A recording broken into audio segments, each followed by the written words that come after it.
ஏதோ உங்க அரசு மீது நாங்க வெறுப்பு கொண்டு பண்றோம்னு அர்த்தம் இல்ல. உங்க மீது வெறுப்போட நாங்க இதை செய்யல.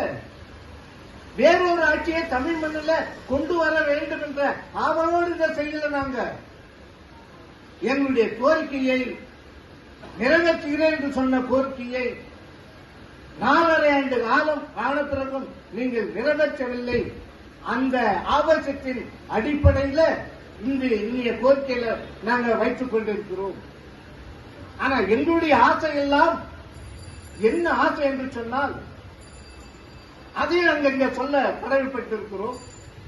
எங்களுடைய ஆசை தமிழ் இந்தியாவிலே பழைய ஓய்வூதிய திட்டத்தை நாங்கள் ஆட்சிக்கு வந்தால் நாங்கள் கண்டிப்பாக அதை கொண்டு வருவோம். புதிய ஓய்வூதிய திட்டத்தை அடியோடு ரத்து செய்வோம். பழைய ஓய்வூதிய திட்டத்தை அமுல்படுத்துவோம் என்று நீங்கள் கொடுத்த வாக்குறுதி இருக்கிறது. அந்த கொடுத்த வாக்குறுதியை இந்தியாவிலேயே ஒரே ஒரு முதலமைச்சர் தான் நிறைவேற்றினார். அவர்தான் ஸ்டாலின் என்று நீங்கள் நிறைவேற்றினார்.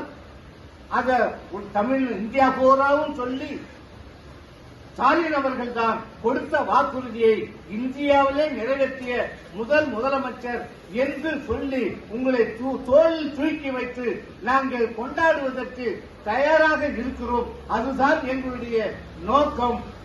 நீங்க அப்படி செய்யவில்லை என்று சொன்னால் தோளிலே தூக்கி வைத்து நாங்கள் உங்களை கொண்டாட மாட்டோம். தோளிலே தூக்கி இருக்கக்கூடியவரை கீழே மெதுவாக இறக்கி விட மாட்டோம். அது எப்படி அங்கிருந்து தள்ளிவிட வேண்டும் என்பதை நோக்கித்தான் நாங்கள் பயணிப்போம் என்பதை அவர்களுக்கு தெளிவாக சொல்லிக்கொள்ள விரும்புகிறோம்.